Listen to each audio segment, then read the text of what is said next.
Ativado. Obrigada, Mir. Eu não tinha visto.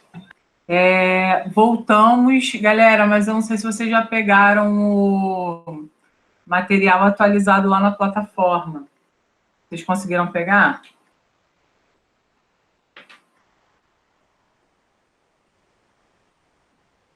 A parte 2.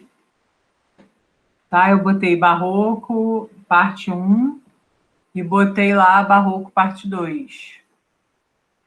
Se você não pegou, pega lá, porque a gente vai precisar. E outra coisa, preciso que você pegue também uma folha de caderno e uma lapiseira, porque hoje vamos fazer exercícios aqui. Você vai anotar para mim e depois você vai ler, tá? Então, preciso que você pegue, por favor, também. Quando você me der o ok, eu começo, tá?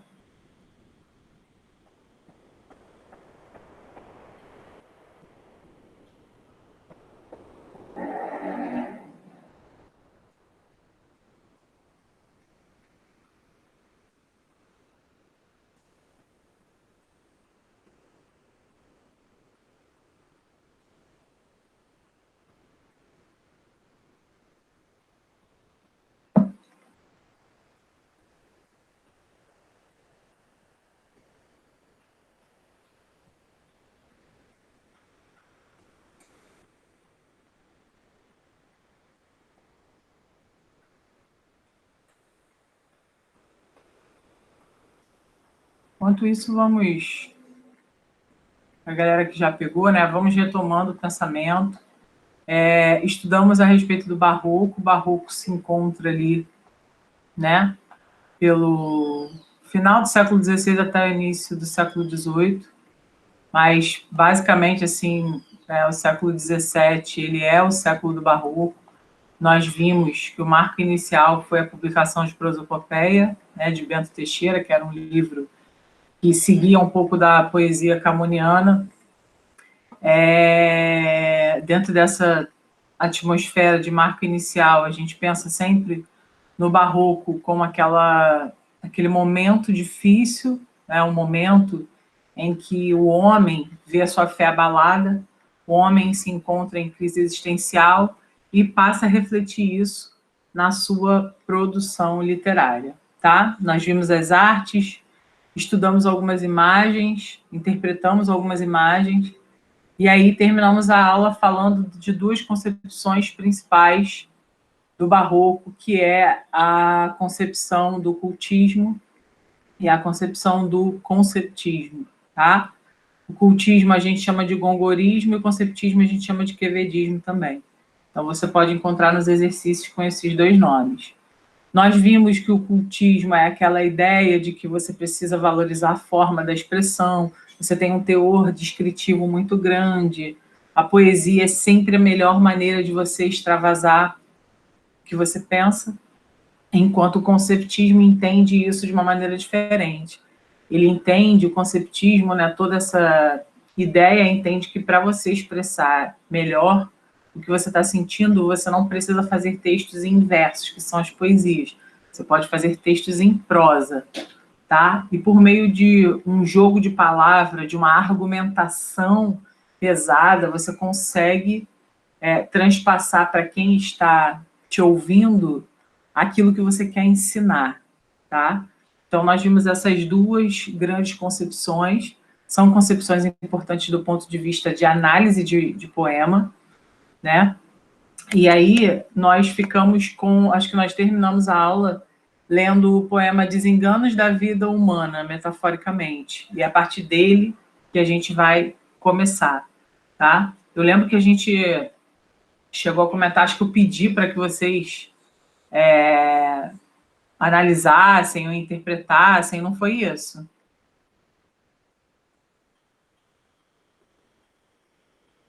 Foi.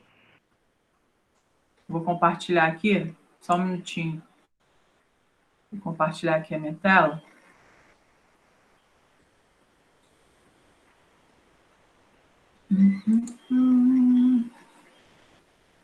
Angelina, qual a diferença do Barroco, daquele slide do 1 e 2?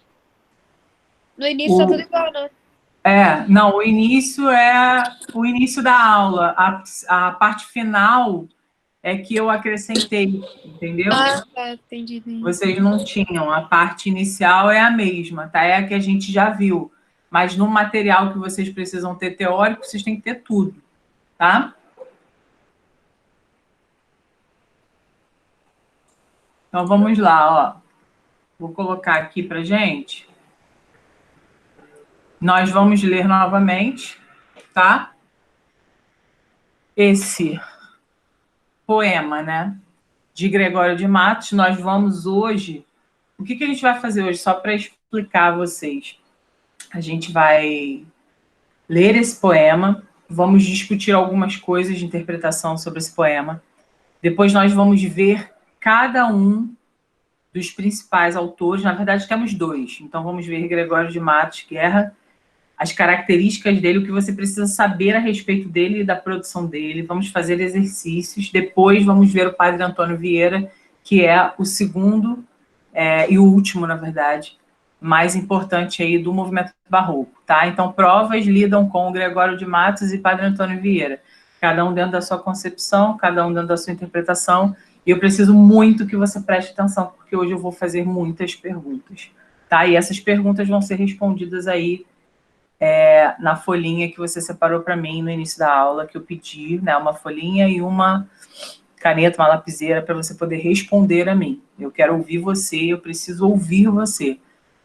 Você vai reparar que nos exercícios que você vai fazer, eu acho que já passei alguns, mas há outros ainda a se fazer. Você vai reparar que é importante a interpretação que você faz, ela vai ajudar você a responder corretamente. Tá? Então, vamos tentar treinar isso junto aqui, para depois, quando você estiver sozinho, você não ter dúvida alguma. Então, vamos lá, olha. Essa poesia aqui chama-se Desenganos da Vida Humana, metaforicamente. É a vaidade, Fábio, nesta vida, rosa que da manhã lisonjeada, púrpuras mil com ambição dourada, airosa rompe, arrasta presumida. É planta que de abril favorecida, por mares de soberba desatada, florida galeota empavesada, sulca ufana navega destemida. É nau, enfim, que em breve ligeireza, com presunção de fênix generosa, galhardias apresta, alentos preza, mas ser planta, ser rosa, nau vistosa, de que importa se aguarda sem defesa, tenha a nau, ferro a planta, tarde a rosa. Então vamos lá. Para começar essa história, é a vaidade, Fábio, nesta vida. Rosa que da manhã lisonjeada, púrpuras mil com ambição dourada, airosa, rompe, arrasta, presumida. E aí? Diga para mim, o que foi entendido desse primeiro momento, né, da poesia barroca? Fala para mim. O que você entende quando você lê é a vaidade, Fábio, nesta vida, rosa que da manhã lisonjeada, púrpuras mil com ambição dourada, airosa rompe, arrasta presumida. O que você entende disso?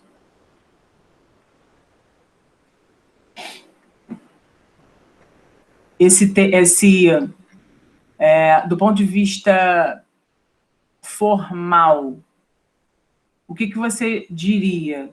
Né? Nós temos que tipo de estrutura aqui quando a gente olha essa construção poética?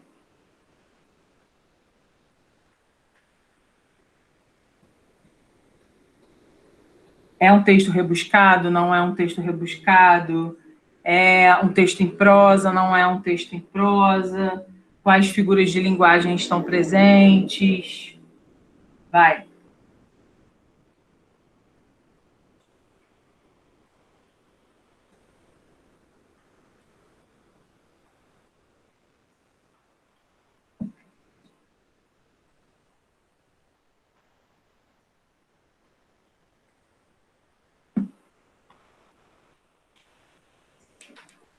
Alguém está falando ali, eu vou... Ah, não, a Isabela que chegou. Vai, galera, eu preciso de vocês hoje. Eu preciso de vocês. Se vocês não entenderam nada, vocês digam, não entendi nada. Quero ler de novo. Tá? Mas eu sei que vocês são capazes de enxergar algo de bom aí, então está projetada a tela para você. Eu quero que você tente me explicar o que você entendeu dessa construção. Quase que eu falo uma coisa, né? Mas o que você entendeu dessa construção poética?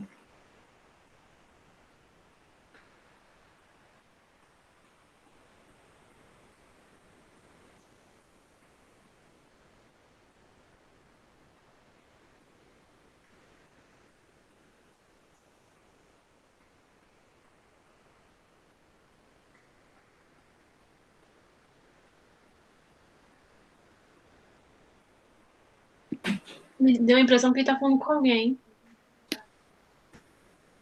Tá falando com alguém. Ele tá falando com alguém, realmente. O que faz com que você diga que ele está falando com alguém? O Fábio ali, o vocativo. O Fábio, né? O Fábio é o que a gente chama no estudo da sintaxe de vocativo. É com quem você fala, a quem você direciona inicialmente uma conversa, tá? Esse direcionamento pode ser com seres vivos, mas também pode ser com divindade. Você pode falar, Deus, me ajuda, enfim, coisas do tipo. Então, ele realmente está praticando um fenômeno. Que nome é esse desse fenômeno em que a gente fala com o outro dentro de um texto? Fático. Hã? Fático. Não. Tem um nome específico. Fática é a função fática. Tá? Mas eu quero saber, assim, qual o nome disso, que eu até digo para vocês na redação não podem fazer nananã, porque senão vocês estão conversando comigo. Qual o nome disso?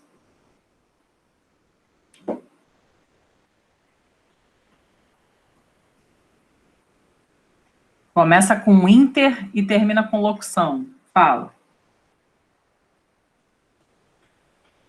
Interlocução, né?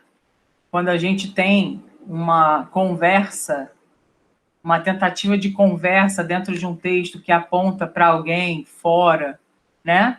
A gente tem uma interlocução, tá? Uma espécie de diálogo, ok? E aí ele fala... Alguém vai falar alguma coisa? Alguém ia perguntar alguma coisa? Não tem um negócio que Gregório de Matos tem mania de se referir a mulheres por plantas, tipo rosas, essas coisas. Sim. Tem sim. Ele tem essa mania. Não é uma mania, a gente chama, dentro dos estudos literários, a gente fala que a estilística dele é essa, né? Então, bota rosa, sempre tem alguma coisa nesse sentido, assim, ele gosta, né? Então, vamos lá. É a vaidade, Fábio, nesta vida, rosa, que da manhã, lisonjeada, púrpuras mil com ambição dourada, airosa rompe, arrasta, presumida. Então, o que acontece? Ele fala assim, é planta, que de abril favorecida por mares de soberba desatada, florida, galeota, empavesada, sulca, ufana, navega, destemida. Aí, o que acontece? Olha só. Ele fala que a vaidade... Olha lá, ele fala, é a vaidade, Fábio, nesta vida, rosa. Então, a vaidade é rosa, a vaidade é uma planta, ok? E a vaidade é uma nau lá no final, ó. Na terceira estrofe, ele fala, é a nau, enfim, que em breve ligeireza, com presunção de fênix generosa, galhardias apresta, alentos preza. Então, ele fala, a vaidade é rosa, a vaidade é planta, e ele fala que a vaidade é nau, tá? Bom, se ele fala isso, que figura de linguagem a gente percebe aí? Metáfora? Metáfora, exatamente. E o próprio título dá esse pingo de dica para a gente, porque ele fala assim, desenganos da vida humana, desenganos da vida humana, metaforicamente. Então, obviamente, a metáfora vai estar presente. Quando ele fala assim, púrpuras mil com ambição dourada. Esse púrpuras mil remete a um exagero, que também é uma outra figura de linguagem. Qual é o nome dessa figura de linguagem? Hipérbole. Hipérbole, exatamente. Agora, eu não sei se você reparou. Olha só a primeira estrofe. É a vaidade, Fábio, nesta vida, rosa, que da manhã lisonjeada, púrpuras mil com ambição dourada, airosa rompe, arrasta, presumida.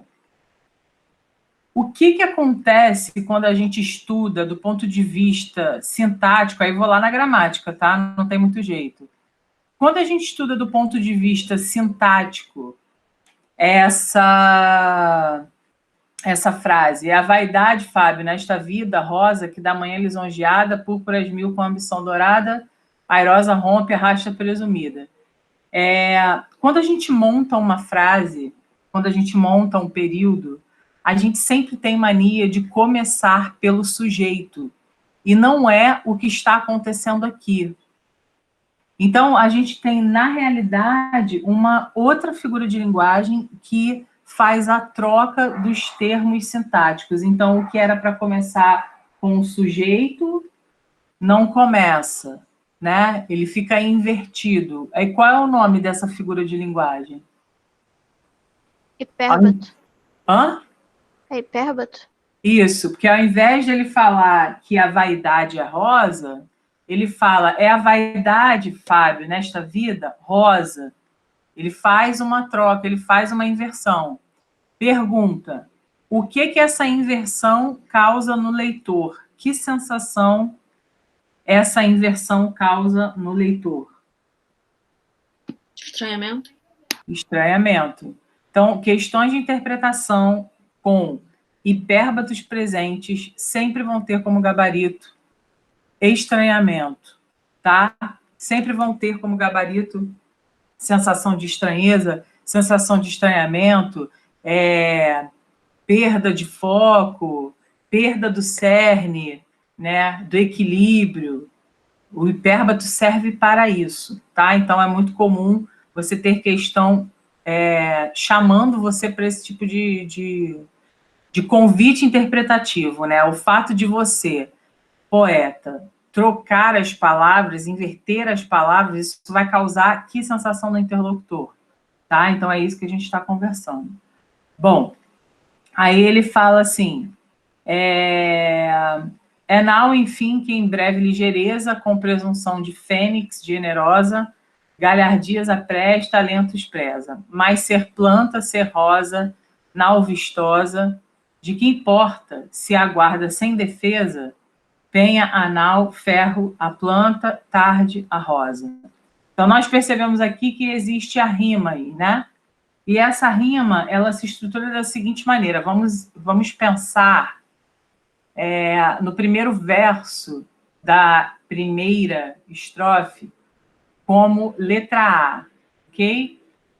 Então, nós temos aí, vida é a palavra final, tem um som, e a gente vai chamar essa rima de A.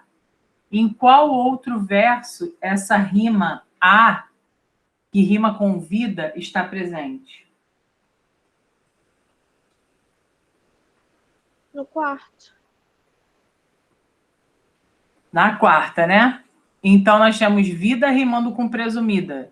Lisonjeada já é diferente do som de vida. Então, eu já vou chamar de B, já vou chamar de uma outra letra. E aí, nós temos lisonjeada rimando com dourada, ok? Então, lisonjeada e dourada têm a mesma rima. Então, nós vamos chamar, se a lisonjeada é B, nós vamos chamar a dourada de B também.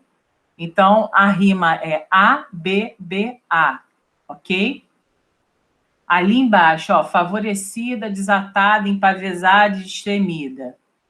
A, B, B, a mesma coisa. Ó, se você reparar, vida, presumida, favorecida, destemida, tem sempre essa ligação. Então, os ais da primeira estrofe também são os mesmos ais da segunda estrofe, ok? E aí, o que acontece? A gente tem, até botei aqui no próximo, ó, para você visualizar. Olha lá, ó. Rima em ABBA, ABBA, CDC, porque aí já troca a característica da rima, ó. É nau, enfim, que em breve ligeireza, com presunção de fênix generosa, galhardias apresta, alentos presa, mas ser planta, ser rosa, nau vistosa, aqui ó, vistosa, generosa, presa, ligeireza, defesa, ligeireza, tá vendo? Então essas rimas conferem musicalidade, ok? A esse tipo de construção, tá? E aqui a gente fala da questão da vaidade, a gente fala que é um tipo de característica humana, que ele fala, é vaidade, Fábio, nessa vida, né? Como se a vaidade, como se a soberba, como se esses pensamentos negativos, de certa forma, né? Porque a vaidade, ela é negativa até a um determinado ponto, né? A questão da... Como é que eu posso dizer isso? O excesso de vaidade, né? Porque aí você passa a visualizar as coisas pela aparência e não pela essência, tá? Então, aqui, quando se fala sobre desengano da vida humana, ele está levantando essa conversa com o Fábio, de que tipo é a vaidade, Fábio, que estraga tudo. As pessoas são vaidosas e elas deixam de lado a sua própria essência para poder viver uma aparência, né? Hoje é a principal discussão, na verdade, tá? E você percebe, né, quando você lê esse tipo de construção, né? Você vê que se começa de uma maneira, né? Ele começa num tom de conversa, depois ele vai só definindo, ó, metaforicamente. É planta que de abril favorecida, por males de soberba desatada, é nau, enfim, que em breve ligeireza, com presunção de fênix generosa. Aí você percebe, né? Breve ligeireza. Aí tu pensa assim, breve ligeireza, como é que é isso? Presunção de fênix generosa, né? Traz a fênix, que renasce das cinzas, tá? Mas ser planta, ser rosa, nau vistosa, aí olha só, planta, rosa e nau. Ele já havia falado disso lá em cima.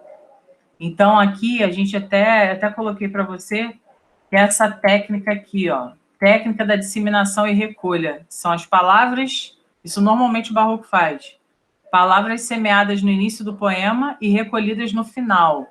Você pode perceber que aqui, ó, rosa, planta e nau. Aí ele termina, ó, nau, planta e rosa. Tá? Então, isso é uma característica importante para a gente ver. Aí coloquei aqui para vocês, ó, é um soneto, então essa estrutura apresentada para a gente com 2 quartetos e 2 tercetos.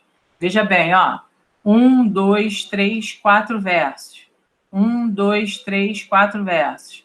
1, 2, 3, 3 versos. 1, 2, 3, 3 versos. 2 quartetos e 2 tercetos. Você precisa saber que isso é um soneto, tá? Você precisa, assim como você precisa de oxigênio, você precisa saber que essa construção regular, bastante utilizada no século XVII, século XVIII, na literatura, chama-se soneto, tá? Nós temos aqui uma ideia de versos decassílabos, que são 10 sílabas poéticas, tá? E aí eu vou precisar que você venha, precisar que você pense um pouco aqui comigo. Mas, na verdade, eu vou segurar um pouco isso, eu vou fazer isso no próximo. Deixa rolar, mas eu quero que você guarde um conceito para mim. Quando a gente estuda sílaba poética não é... Eu quero que você anote isso na sua folha, tá? Sílaba poética não é a mesma coisa que sílaba gramatical, ok? Sílabas poéticas levam em conta algumas especificidades que eu vou falar já para vocês. Sílabas gramaticais são aquelas sílabas que nós aprendemos lá no CA a separar, ok? Então, por enquanto, eu quero que você guarde isso, que você guarde essa informação. Há rebuscamento, visto que há um elaborado trabalho com as palavras, aí tem metáfora, tem hipérbato, tá? Tem a metonímia, quando ele fala sobre ferro, né? Ao invés de falar machado, ele fala ferro. Então, uma coisa no lugar da outra. Hipérbole e essa técnica de disseminação e recolha da qual falamos, tá? Então, é importante que a gente pense o seguinte, quando a gente está lidando com a estética barroca, quais são as dualidades importantes? Quais são os pontos importantes para a gente passar a enxergar? Veja, eu vou precisar que você guarde essas características que eu vou falar agora, porque nós vamos aplicar, daqui a pouco vai ter um exercício, nós vamos aplicar isso ao nosso olhar para poder responder as questões, tá? Eu preciso da sua participação, tá? Senão fica só eu falando e eu já sei, eu preciso que você aprenda a enxergar. Então, olha, vamos falar sobre dualismos. Que dualismo é esse? Razão versus fé. Eu quero pecar enquanto homem barroco, mas eu sei que eu não posso, tá? Eu quero pecar, eu tenho vontade de pecar, mas a minha razão tem que falar mais alto. O pecado, ele é o oposto da salvação. Então, para eu ser salvo, eu não posso pecar. Por isso eu vivo em uma crise, porque eu quero, mas não posso fazer, né? Eu tenho um conflito da minha matéria com o meu espírito, porque o meu espírito sabe que ele não pode viver certas coisas, mas a minha matéria quer viver certas coisas, tá? Eu quero aproveitar a vida porque eu não sei se eu tenho um tempo gigantesco de existência. Então, o homem pensa assim, o homem barroco pensa dessa maneira. Aqui se ergue aquela noção que a gente conversa sempre sobre carpe diem, né? É uma das tatuagens mais feitas aí. A galera adora tatuar carpe diem e a ideia de carpe diem está justamente associada a isso. A aproveitar a vida da maneira mais intensa possível, porque não sabemos qual será o dia de amanhã.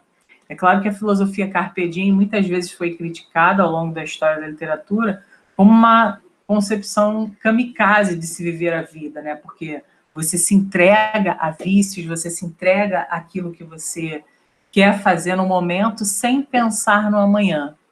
Isso, em algum grau, pode ser negativo, tá? É sempre bom a gente tentar pensar como que esse homem barroco queria viver, porque ele não sabia o que lhe aconteceria amanhã, tá? Existe a dualidade da vida terrena. Oi? Eu achava que o Carpe Diem era o oposto do barroco, porque o barroco, eles não tinham medo de desapontar Deus ou alguma coisa assim? Então, mas aí é que tá. Esse carpe diem é o teu desejo de aproveitar a vida, não significa que você vai aproveitar. Entendi. Mas é o desejo que você tem. Entendeu? Você quer aproveitar a vida de qualquer maneira, porque você não sabe o seu dia de amanhã. Porém, você fica nesse eterno vai, não vai. Justamente porque você teme a Deus. Você não sabe quais podem ser as consequências dessa sua ação. Mas que você sabe que o tempo passa assim e que a vida é muito efêmera, muito transitória, você sabe. Em função disso, você quer aproveitar. Só que se você aproveita, já são outros 500, entendeu? Entendi. Então, essa dualidade de vida e morte também, né? O que eu estou vivendo agora, como será lá em cima, como será com Deus, enfim. Não se esqueçam que a concepção máxima do barroco é essa crise existencial advinda de uma dualidade religiosa. Então, eu tinha todas as certezas do mundo com o catolicismo, eu tinha todas as certezas do mundo com a Igreja Católica, e de repente alguém começou a dizer para mim que a Igreja Católica vende pedaço no céu, que a Igreja Católica vende o perdão, e como que é isso? Aí você fica abalado no meio disso tudo, tá? Características importantes na arte, como a gente viu, né? O jogo de contraste, claro e escuro, luz e sombra. Quero dar mais luz naquilo que precisa ser mais evidenciado, e aí eu já chamo a sua atenção. Qualquer questão que traga imagem de barroco, tá? Com Caravaggio, por exemplo, como a gente viu, né? Qualquer tipo de imagem que destaque um personagem ou destaque uma parte daquela cena, eu posso dizer cena, né? Daquela imagem em si, é porque o holofote está virado para aquilo que é mais importante, tá? Então, por exemplo, naquela obra que a gente viu, né, da Maria jogada ali, a luz no rosto dela era muito maior, mas também nós percebíamos que havia, né, havia vários personagens escondidos no canto com o rosto mais apagado. Então, é claro, essa aqui, ó, deixa eu voltar lá para você lembrar. Aqui, ó, tem mais luz onde me interessa. Então, quero mostrar uma Maria sem idealização, tá? Então, para isso, omito certas coisas, deixo uma sombra e coloco luz onde me interessa, tá? Não se esqueçam disso, isso é muito importante. E aí, seguindo essa vibe, né, isso dentro da arte. Então, nós vamos perceber que os detalhes são valorizados, tá? Os detalhes, as obras, vocês lembram que nós estudamos, nós vimos a fachada da igreja, né, o tanto de detalhe, o interior da igreja, o tanto de detalhe que tinha, e isso era muito importante para aquele momento. Quanto maior o detalhamento, maior a informação passada, tá? Sensualismo, no sentido de que se apela para o sentido do leitor, né? Quem está lendo, para que o leitor sinta aquela vontade e aquele desejo do outro de concretizar algo, e isso não significa que será concretizado. E as principais figuras de linguagem, nós teremos metáfora, teremos antítese, teremos hipérbato, teremos hipérbole e paradoxo. Lembrando que a antítese e o paradoxo são noções distintas. A antítese opõe termos duais, como nós vimos. Porém, o paradoxo, ele vai criar uma contraposição de ideias. E essa contraposição de ideias, ela é uma contraposição absurda. Uma contraposição que não existe para nós, ok? Que é surreal, que é ilógica, tá? A gente parte agora, galera, para o estudo desses caras. É claro que eu não tenho a pretensão de fazer de você um futuro conhecedor nato de Gregório de Matos Guerra, um super conhecedor do Padre Antônio Vieira. Eu acho que isso não cabe para vocês, né? Eu acho que nem para pessoas que fazem vestibular para letras isso cabe nesse momento, mas é bom sempre a gente tentar entender como que funciona a cabeça da pessoa, para que a gente possa entender como que ele transpõe isso para a sua escrita. Que para nós, gente, o interessante é a poesia em si, é o texto em si. Nada mais nos interessa, tá? Do ponto de vista de responder a questões, precisamos saber disso. Porém, é sempre bom a gente ter um olhar sobre ele. E ele, de cara, a gente já tem uma grande alcunha dada a ele. Ele era chamado de Boca do Inferno. Gregório de Matos Guerra. Você já ouviu falar desse cara? Você pode usar esse cara na sua redação. Quando você quiser fazer alguma referência a pessoas que têm o poder de influenciar, criticar negativamente outros, ok? Não é uma crítica construtiva, é uma crítica destrutiva. Então, por exemplo, um tema que fale sobre rede social e sobre julgamento, como as pessoas julgam as outras, né? Você pode se utilizar de uma referência a Gregório de Matos de Guerra, visto que ele era o Boca do Inferno. E por que ele era o Boca do Inferno e não era o Boca do Céu? Alguém pode me responder? Por que se chama de Boca do Inferno e não Boca do Céu? O que será que ele faz?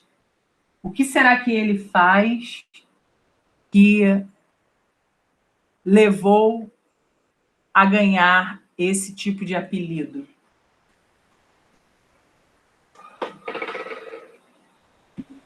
Por causa ele tipo, aproveitar a vida, não? Oi? Por causa do carpe diem dele aproveitar a vida, assim, tipo, de maneira... Não. Boca do Inferno. Por que é Boca do Inferno e não é a Boca do Céu, por exemplo? O inferno é uma remetência a quê? A algo positivo ou negativo? Negativo. Negativo. Justamente por ser uma referência ao negativo, é que foi o Boca do Inferno, né? Boca do Inferno por quê? Ele criticava... Gregório, fala. Que ele fazia muitas críticas? Porque ele fazia muitas críticas. Ele criticava muito, ele julgava muito, julgava demais, tal como as pessoas na internet, por exemplo. Um tema a respeito de linchamento virtual.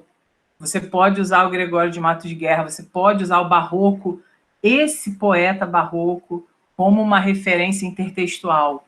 Tá? Ele criticava muito, ele criticava os costumes da sociedade, ele criticava os governantes, tá? Também, mas sempre aquela crítica aos costumes da sociedade baiana do século XVII. Tá? E é óbvio, se o cara critica a todos e critica o governo, ele vai ser perseguido. Então, eu coloquei aqui para você. Ó. Ele foi conhecido como Boca do Inferno, ele foi crítico dos costumes da sociedade baiana do século XVII, por isso foi perseguido pelo governo. Ele cultivou o estilo cultista e conceptista, ou seja, o que nós temos aí? Nós temos o seguinte, nós temos um poeta que se utiliza de um rebuscamento formal ao construir as suas poesias, mas ele não deixa de usar um rebuscamento formal sem as ideias, as concepções, o teor argumentativo também faz parte dessa escrita dele. Então, por isso que eu botei aqui, ó, cultivou o estilo cultista e conceptista. Por que eu estou falando isso? Porque o outro carinha que nós vamos estudar, chamado Padre Antônio Vieira, dificilmente usa o cultismo. Ele usa mais o conceptismo. Agora, o Gregório não. O Gregório ele vai usar o rebuscamento da palavra cultismo, lembra? Linguagem culta, palavras difíceis, rebuscadas. Então, ele vai usar isso, mas ele também vai usar a noção conceptista. Ele também vai recorrer a construções de raciocínio para poder formular a argumentação dele. Ok? Então, isso é uma característica dele. Ele vai percorrer os dois lados, tá? O Padre Antônio Vieira, não. Esse Gregório também, ele faz um uso abusivo das figuras de linguagem. Então, em Gregório tem muita antítese, em Gregório tem muita metáfora, em Gregório tem muito paradoxo, em Gregório tem muito hipérbato. E por que será que tem tantos recursos literários sendo utilizados? Se a gente entende recurso literário como algo que vai nos ajudar a explicar aquilo que estamos sentindo, eu tenho de contar com outros elementos para poder expressar o que eu estou sentindo. Então, é porque eu não tenho vocabulário, não no sentido negativo, mas eu não tenho como definir tudo aquilo que estou sentindo. Então, tenho que contar com outros recursos para ver se eu consigo me fazer claro, para ver se eu consigo me fazer compreendido dentro de uma leitura. Cara, eu tô desesperado, eu sou um homem barroco que perdi minhas referências religiosas, eu estou em crise. Como você quer que a minha fala seja uma fala absolutamente equilibrada? Não tem como, não tem possibilidade. Eu não tenho equilíbrio para contar com as minhas próprias palavras, então eu preciso na linguagem de mecanismos, de recursos para me ajudar a expressar o que eu sinto aqui dentro. Tá entendido isso, gente? Isso é muito importante, tá? Fala comigo. Tudo certo. Show. Então, o que ocorre? Vamos seguindo aí com essa ideia, né, de Carpe Diem, que eu coloquei aqui para você, ó, Carpe Diem associada à transitoriedade da vida, né? O fato de que o tempo vai acabar a qualquer momento, a vida é efêmera, e a partir dessa ideia eu quero fazer o que eu quiser, mas aí eu não sei o que vai acontecer, se Deus vai me perdoar por isso. Ah, mas ele chega a fazer? Pode ser que ele chegue a fazer, não sei. No geral, o barroco, o homem barroco que escreve, ele é um homem que manifesta querer fazer. Não necessariamente ele faz. Mas, obviamente, que a gente tem poesias em que o próprio Gregório diz que fez. Então, aí, por isso é a crise, né? Eu posso estabelecer que 100% das poesias barrocas o cara vai querer fazer e conseguir e ficar de boa. Ele nunca vai ficar de boa. Ele vai sempre temer. Mesmo que ele faça, ele vai sempre temer. Tá? Ele sempre tem, o homem barroco sempre tem essa dúvida do fazer e não fazer, o que ele vai passar se ele fizer. Tá? Nós temos aqui dentro dessa concepção de Gregório também, né, entender o Gregório como um cara que produziu uma lírica amorosa, ou seja, ele falou de amor do jeito dele, tá? De um jeito sensual. Ele fez sátiras, ele trabalhou o humor com a crítica, né? A crítica às pessoas fazia com que ele trabalhasse essa sátira, esse perfil, né, de construções poéticas em que ele sacaneava todo mundo. E a questão filosófica dele também, que é muito forte.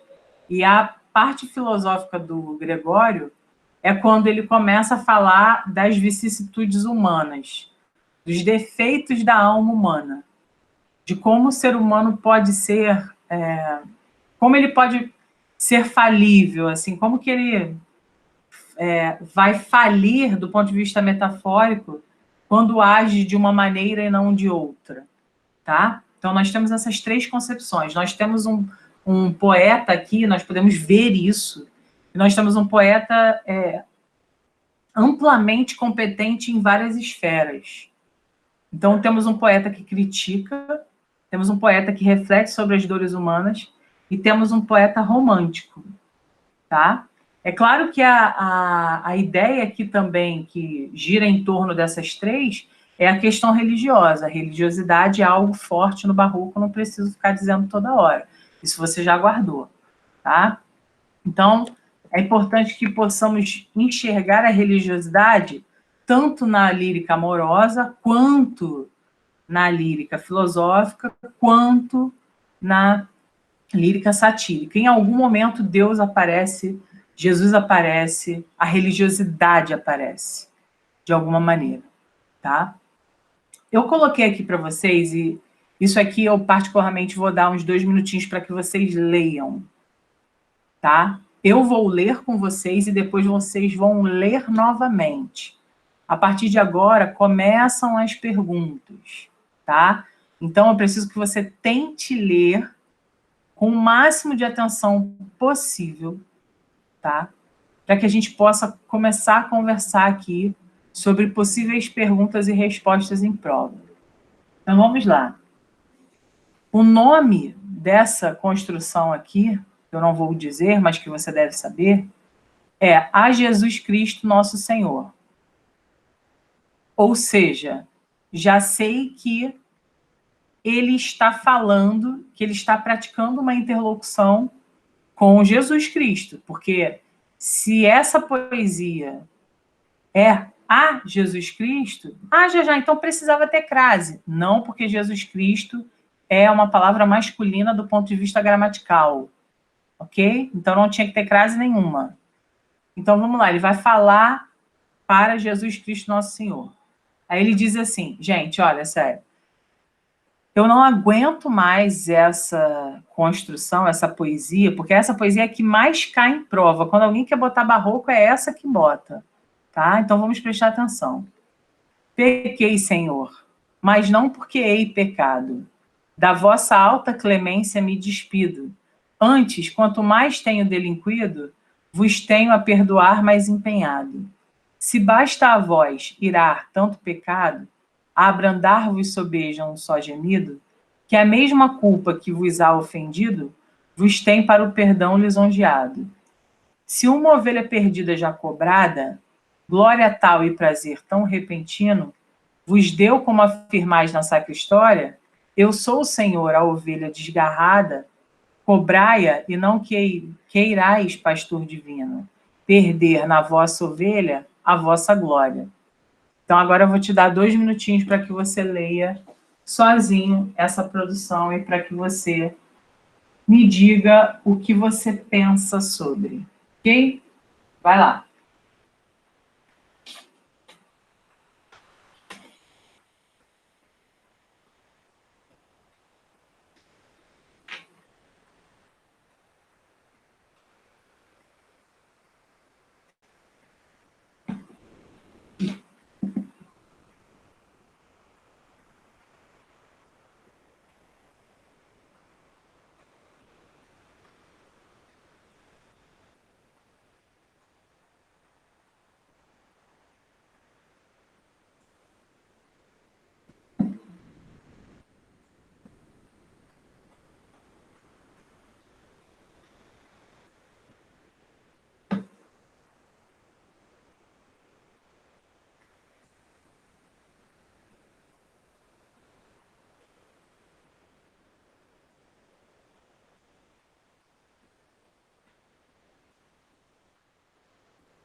E aí, tá lido?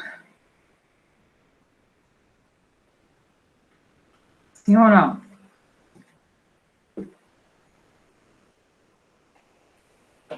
Sim. Beleza. E aí? Vamos às perguntas. Vamos primeiro pensar aqui de uma maneira geral, né? É uma clara relação entre um homem comum, tá? Se você quiser ir anotando as coisas que eu vou falando, para você é importante. Então, ó, é uma clara relação entre um homem comum e um Deus. Então, já temos o plano terreno versus o plano celestial. Show. Eu não posso falar muito, porque senão eu acabo respondendo a todas as possíveis perguntas de um vestibular. Mas vou tentar, na medida do possível, só clarear a sua mente para recepção desse poema, dessa poesia. Gente, a poesia, ela é um gênero textual com o qual não temos tanta aproximação. No dia a dia, dificilmente lemos poesias. Então, assim, é natural que você tenha certa dificuldade, tá? A poesia, ela nunca é apenas, ela não tem apenas uma interpretação, ela é muito vasta. Então, por esse ponto de vista, relaxa. Se você acha mega difícil, se você não entende nada de nenhuma poesia que você lê, é super normal, mas é necessário prática, ok? Vamos lá. Pequei, Senhor, mas não porque hei pecado, da vossa alta clemência me despido. Então, calma aí. Nós temos um seguinte pensamento. Senhor, eu pequei.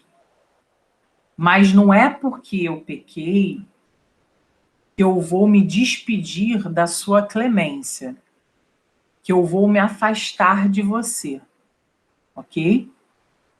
Aí ele fala assim, antes, quanto mais tenho delinquido, lembra que palavra para vocês? Delinquente? E quem é a pessoa delinquente?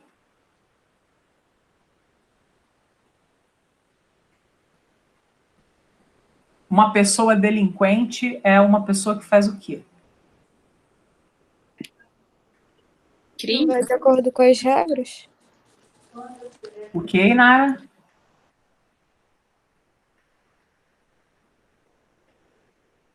Foi a Nara que falou ou foi outra pessoa? Não, foi eu e a Sara. Sara, fala, Sara. Que não vai de acordo com as regras? Sim. Tainá, o que você falou que eu não escutei, paixão? Comete algum crime. Sim. Então, uma pessoa delinquente é uma pessoa que transgride as leis sociais.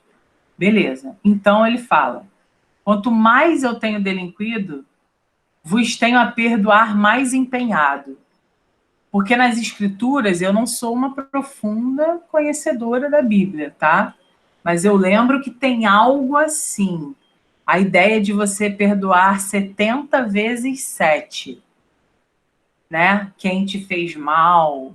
A ideia de que Deus perdoa 70 vezes 7. Não sei se vocês já ouviram essa referência textual em algum lugar, que é uma referência da Bíblia, que diz que a gente pode pecar quantas vezes a gente quiser. Se a gente se arrepender e se a gente demonstrar esse arrependimento a Deus, ele vai nos perdoar. Então, essa é a ideia. Tá? Então, quanto mais eu tenho feito merda, mais você, Deus, se empenha em me perdoar pelas coisas que eu faço. Se basta a vós irar tanto pecado, abrandar-vos sobeja um só gemido. Sobeja é uma coisa necessária, né? Então, se basta a vós irar tanto pecado, se você, enquanto Deus, consegue simplesmente sumir, desaparecer com os pecados, você pode também me abrandar com um só gemido quando eu tenho a necessidade. A mesma culpa que vos há ofendido vos tem para o perdão lisonjeado. Então, eu tenho a minha culpa, você se sente bem por me tirar dessa culpa, tá? Se uma ovelha perdida já cobrada, glória tal e prazer tão repentino, vos deu, como afirmais na Sacra Escritura. Então, se uma ovelha perdida já cobrada vos deu tanta glória e tanto prazer de repente, como você afirma aí Sacra História nas Sagradas Escrituras, né, na Bíblia. Eu sou o Senhor, a ovelha desgarrada. Ele fala, eu sou a ovelha desgarrada. O que seria a ovelha desgarrada para nós? Fala para mim.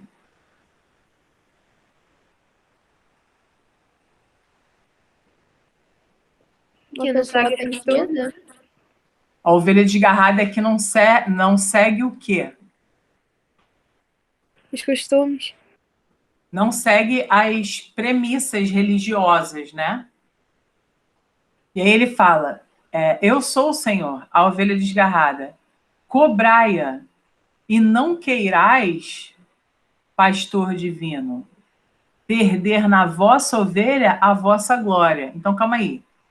Eu, Senhor, eu sou a ovelha desgarrada. Então, cobre de mim. Porque você, enquanto pastor divino, não vai querer perder a sua ovelha, que sou eu, e, consequentemente, a sua glória. Porque a glória de Deus consiste em quê, gente? O símbolo de Deus para nós é o símbolo de quê? Do perdão. Do perdão, da bondade, da resiliência, da capacidade de nos reerguer diante de todos os problemas. Então, eu sou a ovelha desgarrada. Eu sou. Então, você precisa cobrar de mim. Se você não cobrar de mim, pastor divino, você vai perder, você vai me perder e você vai perder a sua glória enquanto Deus. Então, olha a afronta da situação. Olha quem é esse cara. Olha o Gregório, o que ele faz, né? E aí, vamos lá. Agora é com vocês. Vamos por partes, ok? Vamos lá. Estamos pensando aqui, num primeiro momento, sobre aspectos formais do texto, ou seja, aspectos estruturais sobre o que estamos vendo, né? Então, sobre isso aqui que estamos vendo, nós temos uma primeira pergunta. Qual é o nome desse tipo de composição poética que nós temos aqui? Qual é o nome disso? A gente olha essa estrutura e a gente chama de quê? Soneto? Soneto, exatamente. Então, a resposta para a primeira pergunta aí você pode anotar, porque depois você vai passar essas perguntas para o seu caderno como se fosse um questionário, tá? É importante você ter essa... É como se fosse é de fato o que eu quero, assim, eu quero como se fosse um questionário para você poder gravar certas características barrocas que me interessam no momento, tá? Então, só corrigir uma coisa aqui que eu vi agora. Botei um K no lugar do L. Só um minutinho. Só tem pânico de escrever errado alguma coisa. Então, olha só. Trocar letras, no caso, né? Beleza, você acertou a A. Beleza. Esse B aí que você está vendo agora, qual é o esquema de rima utilizado? Lembra que a gente falou daquela coisa de A para um tipo de rima, B para um tipo de rima? Lembra disso? Eu quero que você me diga qual é a estrutura de rima utilizada nesse tipo de produção que a gente fez agora.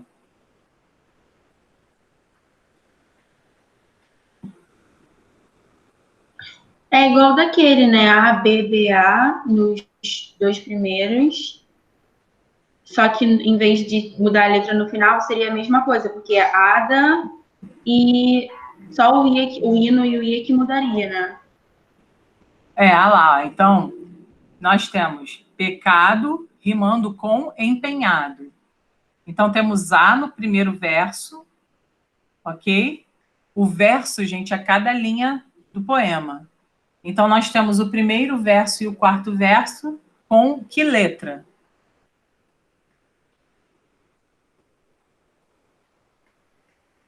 A? Letra A. Nós temos o segundo e o terceiro com que letra? B. Letra B. Beleza. Pecado e lisonjeado. Também letra A.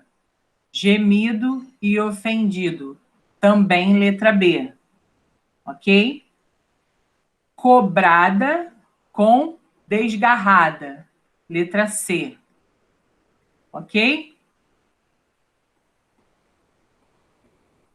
Repentino com divino.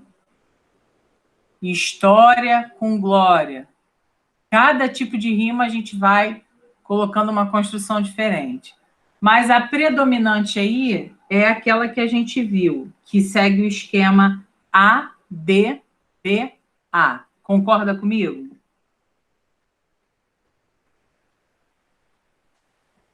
Sim. Sim. Eu quero que você escreva que esse tipo de rima a gente chama de rima intercalada. Escreve isso para mim. Rima intercalada ou interpolada. Bota esses dois nomes. Aparece mais com intercalada, mas pode ser interpolada também.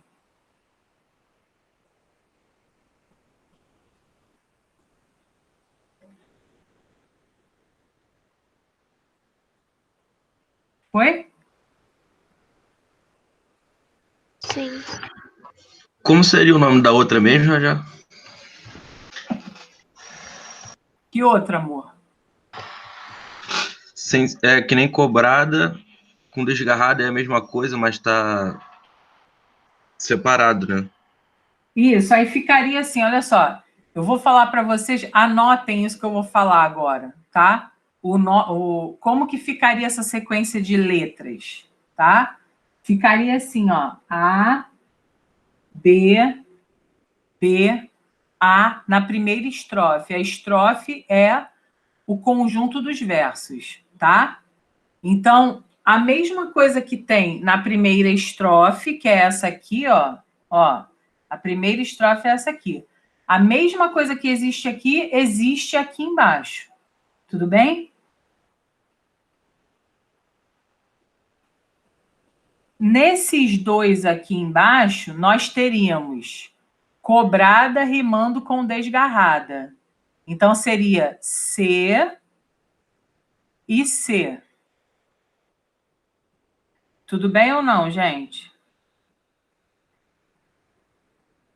Tudo bem. Tá. Repentino rima com Divino. divino. Então, aqui no repentino é D e no divino é D. Tudo bem? Foi o João que falou comigo? Isso. Tá anotando aí, João? Então, Tô.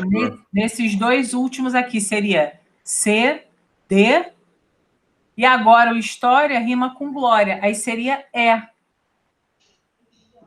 Entendi. Tá? Então fica ABBA, ABBA, CDE, CDE. Tá.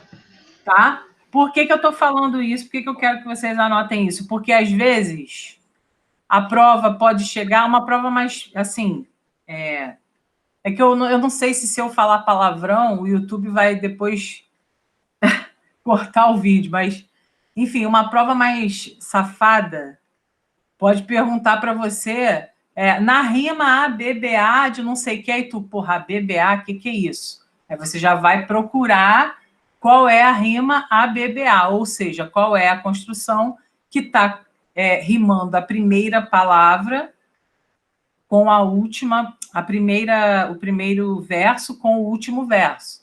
Sempre lembrando que a rima se dá com as últimas palavras. Então, se alguém, dentro de uma prova, pedir para você olhar a rima ABBA, você já tem que olhar para a última palavra de cada verso e perceber se elas estão casando sonoramente. Beleza? Já. Oi. Qual é o nome da rima AB? Tem? Tem. Se chama rima alternada. É que tem outros tipos de rima, eu não quero mostrar agora para vocês não ficarem confundindo as coisas, mas tem sim. Tá. O cavalgamento eles usam em soneto ou é em outro texto? Oi? Cavalgamento geralmente se usa em soneto, Sim. mas no caso do barroco não tem essa predominância, né? De cavalgamento. Não, pode ter em algum. Aqui no caso não tem, né? Mas pode ter em alguma outra estrutura. Normalmente o parnasiano tem isso. A gente chama até de enjambemã. Eu não quero falar certas coisas, porque senão eu vou muito dar spoiler, mas acaba acontecendo, né? A gente estuda a literatura de uma perspectiva comparada.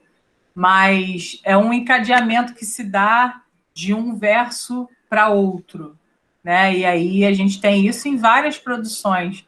Até em produções modernas nós temos, né? Porque é aquela história, na natureza nada se cria, tudo se copia. Então, a gente não pode dizer que só rola em Jambemã no parnasianismo ou que só rola cavalgamento no arcadismo, entendeu? A gente tem que analisar cada poesia com a sua característica. Bom, a letra C é aquele momento em que eu preciso que você relembre que eu disse sobre, que eu falei sobre sílaba poética e sílaba gramatical há alguns minutos, tá? Lembra que eu falei para você que sílaba gramatical não era a mesma coisa que sílaba poética? Lembra disso? Sim. Por quê, gente? Porque existe uma situação que é o seguinte. Você tem uma maneira de separar a sílaba, né? Então, por exemplo, temos palavras, frases, construções. Por exemplo, no que você está vendo agora. Você está vendo o quê? Principais características da estética barroca. Se você for separar essas sílabas, você vai falar o quê? Principais características da estética barroca. É o que você vai fazer. Isso é separação de sílaba gramatical. Porém, na sílaba poética, a coisa funciona de uma maneira diferente. Então, veja bem, olha só. A questão se coloca para a gente do seguinte ponto. Quantas sílabas poéticas tem os dois primeiros versos? Então, vamos voltar. Primeiro, eu quero que você me diga quantas sílabas gramaticais nós temos. Eu quero as gramaticais primeiro, para depois a gente poder visualizar quais são as poéticas, tá? Então, primeiro eu quero as normais. Separa a sílaba gramatical para mim. Se eu fosse você, anotava no papel, botava assim, pequei, Senhor, mas não porque hei pecado. Aí embaixo, da vossa alta clemência me despido. E colocaria ao lado de cada um quantas sílabas gramaticais nós temos. Então, eu vou te dar 3 minutos para isso, tá? Vai lá, estou te esperando.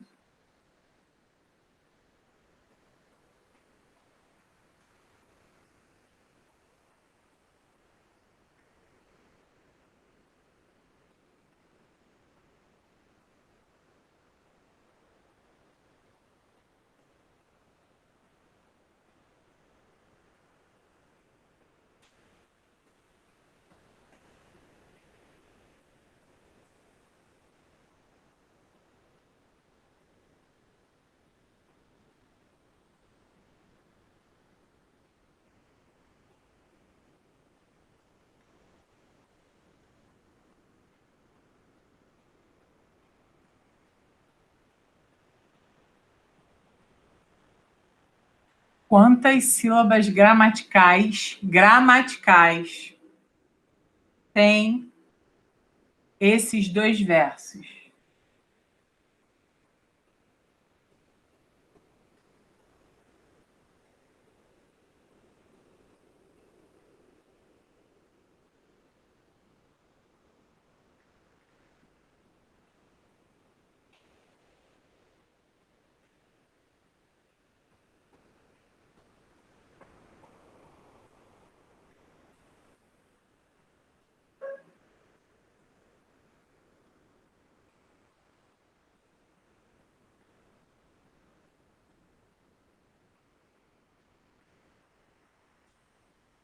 Gramaticais, gente, vamos embora. Gramatical não tem erro.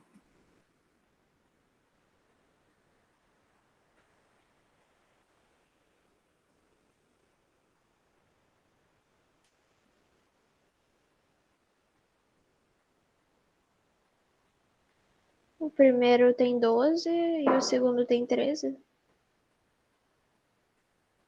Vamos lá contar o primeiro? Ó.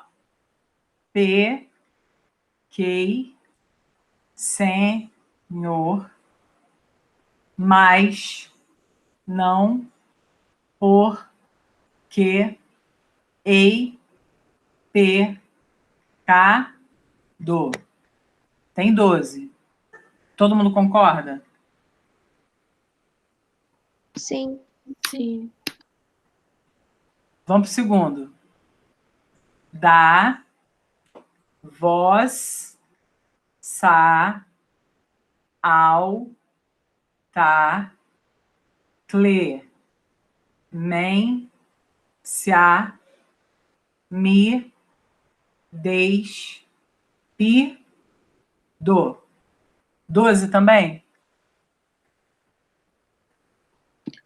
Sim. Beleza. Essas são as sílabas gramaticais, ok? Só que a separação para a sílaba poética, que é o que a gente vai responder agora, ok? Ela é uma separação diferente. Por que ela é uma separação diferente? Por quê? Ela vai unir... Ela tem duas principais características. Sons vocálicos, ou seja, sons de vogais que se encontram, contam como uma sílaba só. E você não vai até a última sílaba da palavra, como a gente vai na separação gramatical. A gente vai até a sílaba tônica, a sílaba forte. Tá? Então, vou repetir. Quando a gente faz a separação de sílabas poéticas, temos de agrupar sons vocálicos e temos de parar a contagem no momento em que percebemos que há uma sílaba tônica presente na última palavra. Ou seja, a sílaba com mais força. Agora, eu vou jogar para vocês. Quantas sílabas poéticas, eu quero saber quais são e quantas são sílabas poéticas nesse primeiro verso.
E aí?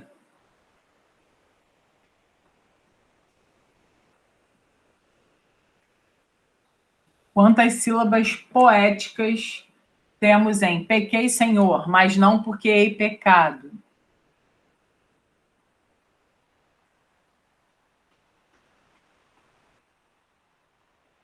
E quais são elas? Quais são as sílabas?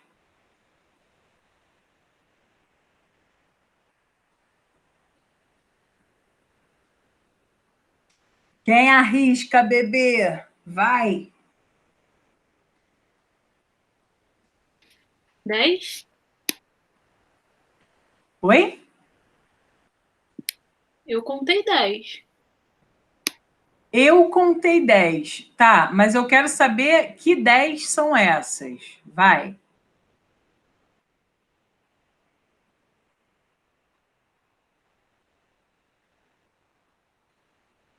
Que 10 são essas? Tipo, no PQ, só o P que conta? Não. As duas contam. Não era mais forte? Opa. Na última palavra do verso. A mais forte. Pra mim era em tudo. Não. Não, é na última palavra do verso. Então, tipo, fica igual a normal e só na última palavra que muda.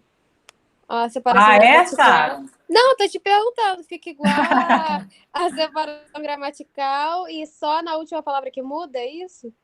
Não, presta atenção. Se a gente for pensar assim, eu falei, olha só, presta atenção. Eu falei, tem duas características específicas das sílabas poéticas. Primeira delas, As sílabas poéticas, elas, quando tem o som vocálico, elas se unem, contam como uma só. A segunda característica é que a última palavra do poema em si, a gente tem que contar até a sílaba tônica, até a sílaba mais forte. Então, por exemplo, pecado. Qual é a sílaba mais forte? É o P, é o K ou é o do? É o K. Então, eu vou contar até o K. Mas não pense que você pode fazer isso em todos, tipo na gramática, porque não vai acontecer.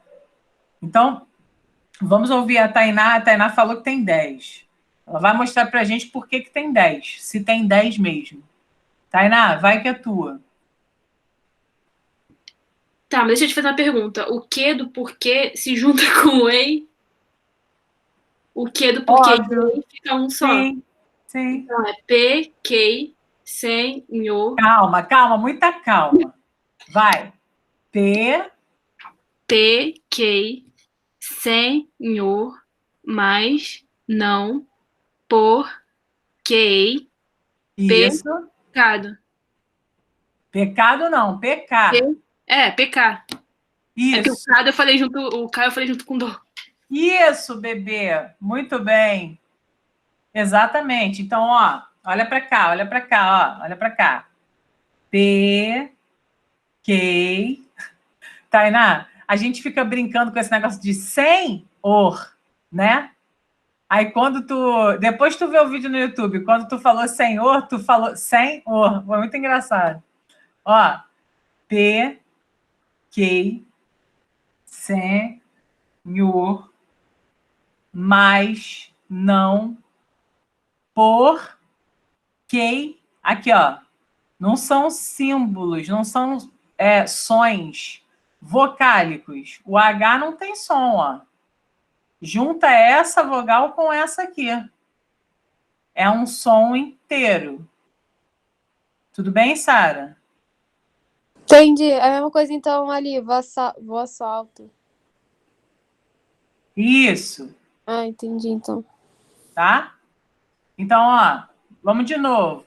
P, Q, Senhor, mas não por que P, K.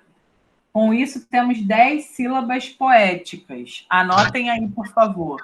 Ô, já. Fala, amor. Esse voz tem o A também seria igual? Qual, meu amor? Voz é na quarta. Ah, Tem o A seria junto? Tem e o A.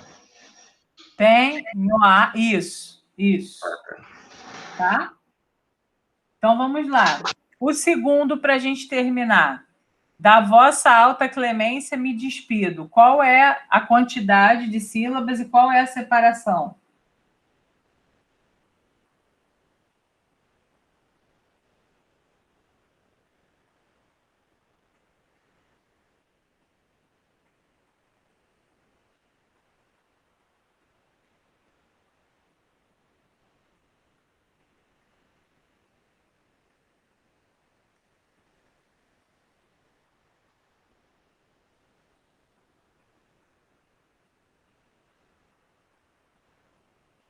Tempo, Silvio!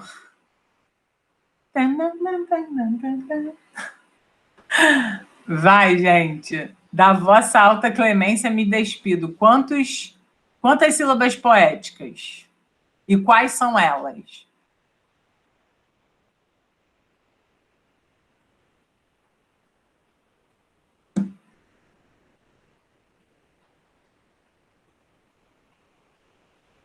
São 10 também? Tá, mas eu quero que me fale. Quais são? A gente tem que repetir isso em voz alta. É o quê? Tem que repetir isso em voz alta. Isso, tem que repetir isso. Vai.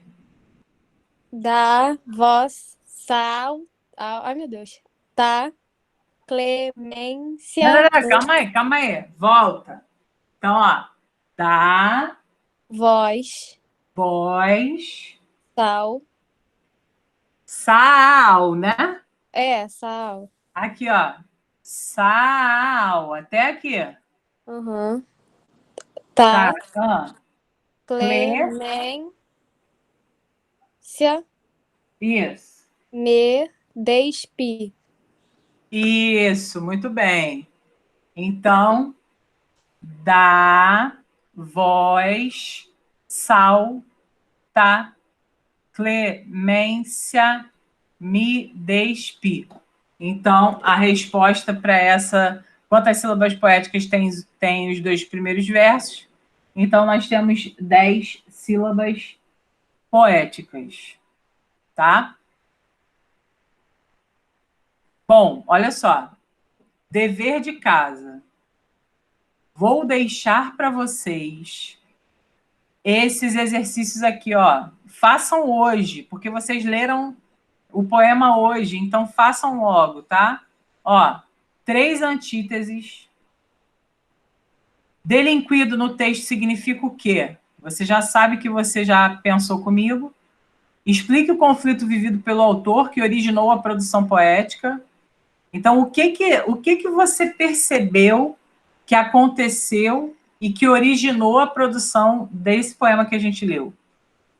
Outra coisa, qual é o interlocutor do eu lírico e quais aspectos gramaticais comprovam sua escolha?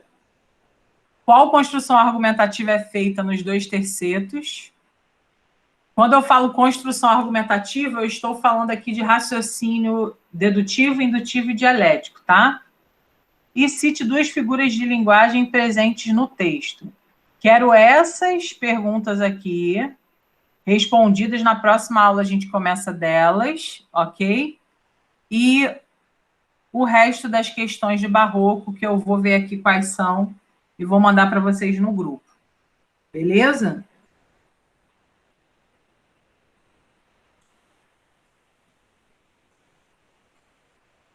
Beleza. Então tá. Fica isso para casa, tá? Não esquece. Na próxima aula, a gente vai falar de arcadismo também, mas aí eu vou terminar essa parte de barroco, já começar com o arcadismo, tá? Beleza. Então tá. Um beijo. Até a próxima aula, que é, no caso, amanhã. Tá bom? Amanhã a gente tem antitexto. Vamos continuar a falar das tipologias textuais. Beijinho.